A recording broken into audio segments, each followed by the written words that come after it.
নাহমাদুহু ওয়া নুসাল্লি আলা রাসূলিল কারীম আম্মা বা'দ।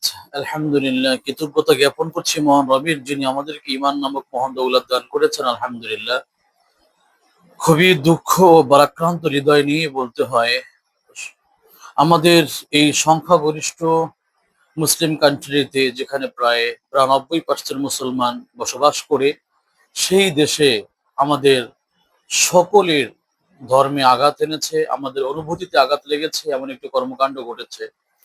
আমাদের এই দেশে কয়েক বছর পর পরে বা মাঝে মাঝে এমনটাই ঘটে থাকে, কোরআনকে নিয়ে তাচ্ছিল্য, কোরআনকে অপমান, হাদিসকে নিয়ে, নবী পাক সাল্লাল্লাহু আলাইহি সাল্লামের আদর্শ আখলাককে নিয়ে, ওলামা একরামদেরকে নিয়ে নানান ধরনের বিদ্রুপ হতেই থাকে। এদেশে যেরকম নাস্তিকরা বসবাস করে, আস্তিকরাও বসবাস করে, এদেশে বিধর্মীরাও থাকবে, মুসলিমরাও থাকবে। এ বলে এটা নয় শুধু সংখ্যাগরিষ্ঠ মুসলিমরাই সাম্প্রদায়িকতা বজায় রাখবে, সাম্প্রদায়িক সম্প্রীতি বজায় রাখবে, সাম্প্রদায়িকতার কথা খেয়াল রাখবে। প্রিয় বন্ধুগণ, সংখ্যালঘু যারা রয়েছে তাদেরও দায়িত্ব হলো যাতে করে এই দেশে সাম্প্রদায়িক সম্প্রীতি নষ্ট না হয় সেদিকে খেয়াল রাখা। যে যার ধর্মকে মানবে, সেটা তাদের ব্যক্তিগত ব্যাপার। কিন্তু যখন কোনো ব্যক্তি, মুসলিম ব্যক্তি যদি কোরআন হাদিসের অবমাননা করে, সে কাফের হয়ে যায়, তাকে হত্যা করা ফরজ হয়ে যায়। অমুসলিম ব্যক্তি, যার ইমানই নেই, যে কাফের, অমুসলিম ব্যক্তি যখন কোরআনকে অবমাননা করে, হাদিসকে অবমাননা করে, ওলামা একরামদেরকে নিয়ে, ইসলামকে নিয়ে অবমাননা করবে, তারও বিধান একই। তাকেও সরাসরি হত্যা করা একজন মুসলিম রাষ্ট্রের জন্য, মুসলিম শাসকের জন্য আবশ্যক।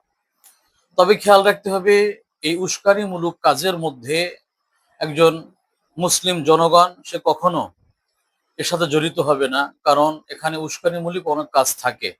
তবে রাষ্ট্রের প্রধান যিনি থাকবেন, তার অনতিবিলম্বে, খুবই দ্রুত, যত তাড়াতাড়ি সম্ভব প্রকাশ্যে সবার সামনে তাকে মৃত্যুদণ্ড দেওয়া উচিত। শুধু উচিত বললেই চলবে না, দিতেই হবে। আমাদের অনুভূতিতে, আমাদের মন মেজাজে আঘাত লেগেছে। আমাদের কোরআন হলো আমাদের জানের চেয়ে প্রিয়, আমাদের মানের চেয়ে প্রিয়, আমাদের মাতা পিতার চেয়ে প্রিয় আল্লাহ এবং তার রাসূল। সুতরাং সেই কোরআনকে যারা নিয়ে অবমাননা করবে, তাদেরকে অনতিবিলম্বে গ্রেফতার করে আইনগতভাবে তাকে প্রকাশ্যে মৃত্যুদণ্ড দেওয়া আমরা সকলেই কামনা করছি। আমাদের সকলেরই আবদার থাকবে সরকারের প্রতি। প্রিয় বন্ধুগণ, এই সংখ্যাগরিষ্ঠ রাষ্ট্রে এই মুসলিমরাই কেমন যেন সংখ্যালঘু। আমাদের অনেক উৎসবকে কেন্দ্র করে মিডিয়ায় দেখবেন সুশীলবিদ, তথাকথিত সুশীলবিদরা নানান ধরনের কথা বলে। যদি কোনো সংখ্যালঘু ব্যক্তির প্রতি কোনো কুচক্র মহল কোনো ধরনের কাজ করে, তখন দেখবেন মিডিয়ায় তখন নানান ধরনের সুশীলবিদরা, তখন তারা নানান ধরনের মন্তব্য করে, কথা বলে। কিন্তু যখন কোরআনকে নিয়ে বিদ্রুপ হয়, কোরআনকে নিয়ে যখন ঠাট্টা বিদ্রুপ করা হয়, রাসূল সাল্লাল্লাহু আলাইহি ওয়াসাল্লামকে নিয়ে ঠাট্টা বিদ্রুপ করা হয়, ওলামা একরামদেরকে নিয়ে করা হয়, ইসলামিক কোনো বিষয়কে নিয়ে করা হয়, তখন ওই টক শোতে বসে মুসলিম নামদারি নামগুলো দেখবেন খুবই সুন্দর লেখা মুসলিম, অথচ দেখবেন তারা তখন এই সাথে সাথে টক শোতে নানান ধরনের কুরুচিপূর্ণ কথাবার্তা তখন তারা বলে। হ্যাঁ, অবশ্য সাম্প্রদায়িকতা বজায় রাখা সকলের জন্য জরুরি। এজন্য কি শুধু আমরা সংখ্যাগরিষ্ঠ যারা আছি, ৯২% মুসলমান, আমরাই শুধু সাম্প্রদায়িকতা বজায় রাখবো? যারা সংখ্যালঘু তারা কি সাম্প্রদায়িকতা বজায় রাখবে না? প্রিয় ভাইয়েরা, এই বাংলাদেশে বারংবার এরকম ঘটনা ঘটছে। কিছু হলি তখন মিডিয়ায় লেখা হয় তিনি মাথায় সমস্যা ছিল, অথবা পাগল বা মেন্টাল, এরকম নানান ধরনের অসুস্থ কথা বলা হয়। আমাদের প্রশ্ন হলো, এই মেন্টাল, এই যে পাগল, এ কি শুধু কোরআন মাজিদ কি চেনে? অন্য কোনো ধর্মের কিতাব চিনে না? সর্ব অবস্থায় শুধু দেখা হয় এই কোরআন মাজিদকে নিয়ে একটা ঠাট্টা মতরূপ করে। আমি বলছি না যে অন্য কোনো ধর্মের কোনো কিতাবকে নিয়ে ঠাট্টা করা হোক। সকল ধর্ম যে যেটা মানে তার কাছে সেটা শ্রেষ্ঠ। কিন্তু মহান রব্বে কারীমের কাছে, যিনি আমাদেরকে সৃষ্টি করেছেন, তার কাছে গ্রহণযোগ্য ধর্মই হলো একটি, সেটি হলো ইসলাম ধর্ম। প্রিয় ভাইয়ারা আমার, আমরা সকলেই আহ মর্মাহত হয়েছি এরকম ঘটনা দেখে। কিন্তু এদেশের সুশীলবিদরা এই বিষয় নিয়ে কোনো কথাও বলবে না, রাষ্ট্রপ্রধানেরও এই ব্যাপারে কোনো মাথা ব্যথা থাকে না। তখন তারা স্বাধীনতার ব্যাপারে, স্বাধীনতার হরণ হয় এই ব্যাপারে তারা তখন লেখালেখি শুরু করে, কথাবার্তা বলে।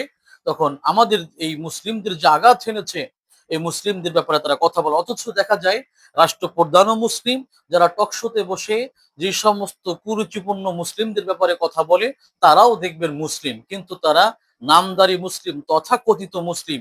যদি পরিপূর্ণ একজন প্রকৃত মুসলিম মোমেন হয়, তার জরুরি হলো, রাষ্ট্রপ্রধানের জরুরি হলো, আবশ্যক হলো কোনো ধরনের প্রতিবন্ধকতা ছাড়াই তাকে গ্রেফতার করে আইনগতভাবে তাকে সবার সামনে প্রকাশ্যে হত্যা করা। যদি এভাবে না হয়, তাহলে বারংবার এই সম্প্রীতি, সাম্প্রদায়িক সম্প্রীতিকে নষ্ট করার জন্য নানান ধরনের, নানান মহল থেকে বিধর্মীরা, নাস্তিকরা, নানান ধরনের স্থান থেকে, নানান ধরনের ব্যক্তিরা নানান স্থান থেকে এরকম ঘটনা ঘটবে, ঘটনা হতেই থাকবে।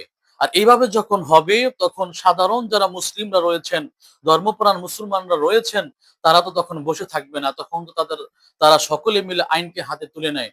তখনই দেখা যায় সুশীলবিদরা ওখানে টকশোতে বসে নানান ধরনের কথা গুজব ছড়াতে থাকে, বিশ্ব মিডিয়া সেটা অপপ্রচার করা হয়, মুসলিমদের নামে যত তত কথা বলা হয়। সাম্প্রদায়িকতা বজায় রাখার ক্ষেত্রে মুসলিমরা সব সময় 100% শিওর ছিল এবং 100% পিওর ছিল। হুদাইবিয়ার সন্ধি থেকে নিয়ে আমরা শিক্ষা পেয়েছি, তখনও সাহাবারা নবী সাল্লামের আদর্শ অনুযায়ী ঠিক মানে তাদের নবী পাক সাল্লাল্লাহু আলাইহি সাল্লামের কথাকে মেনে নিয়ে তারা হুদাইবিয়া সন্ধির সময় সম্প্রীতি দেখিয়ে দিয়েছেন। কিভাবে তারা কোরআন হাদিসের সামনে সমর্পিত, তারা সকলে দেখিয়ে দিয়েছেন। হুদাইবিয়ার সন্ধির সময়ও আমাদের আইডল সাহাবারা দেখিয়ে দিয়েছেন সম্প্রীতি, সাম্প্রদায়িক সম্প্রীতি বজায় রাখতে হয় কিভাবে। তারা প্রতিটা ক্ষেত্রে সাম্প্রদায়িক সম্পর্ক বজায় রেখেছেন। মুসলিমরা কখনো উগ্র নয়, মুসলিমরা কখনো অসাম্প্রদায়িক সাম্প্রদায়িকতা বিনষ্ট করে না। মুসলিমরা সর্ব অবস্থায় আশা করি আদর্শবান। হ্যাঁ, টুটা ফাটা দুই একটা ঘটনা মুসলিমদের, সবাই যে দুধের দোয়া হবে বা ভালো হবে, দুই একটা ত্রুটি বিচ্যুতি হবে না এমনটা নয়। বাকি আমাদের এই বাংলাদেশে আমরা সংখ্যা গরিষ্ঠ মুসলিম হওয়া সত্ত্বেও আমাদের এই দেশে সংখ্যালঘুরাই আমাদের উপরে, আমাদের ধর্মের উপরে, আমাদের ইসলামিক কার্যকলাপের উপরে যে কোনো ধরনের মর্মান্তিক ঘটনা ঘটিয়ে থাকে। সুতরাং রাষ্ট্রপ্রধানের খুবই জরুরি হলো একে প্রকাশ্যে মৃত্যুদণ্ড দেওয়া। কোরআন হাদিসে ইজমায়ে উম্মত, ইজমায়ে ওলামা, ইজমায়ে উম্মত, সমস্ত ওলামা ইকরামের ঐক্যমত হলো এবং সমস্ত স্কলারদের ঐক্যমত হলো, কোরআন হাদিসকে যারা ঠাট্টা করবে, কোরআনকে যে অবমাননা করবে, রাসূল পাক সাল্লাল্লাহু আলাইহি সাল্লামকে নিয়ে যারা ঠাট্টা বিদ্রূপ করবে, মুসলিম হলে সে কাফের হয়ে যায়, তাকেও হত্যা করা ওয়াজিব এবং অমুসলিমরা করলেও তাদেরকেও হত্যা করা ওয়াজিব। সুতরাং রাষ্ট্রপ্রধানের কাজ হবে যাতে করে এই দেশটা শান্ত থাকে, মানুষ মানুষের ভিতরে সাম্প্রদায়িকতা ঠিক থাকে। সেই জন্য যে যেই ধর্ম পালন করবে ঠিক আছে, তবে যারা আমাদের কোরআন কিনে অবমাননা করেছে তাদের দৃষ্টান্তমূলক বিচার আমরা সকলেই কামনা করছি। আল্লাহ তাআলা আমাদের সকলকে বুঝার তৌফিক দান করুন।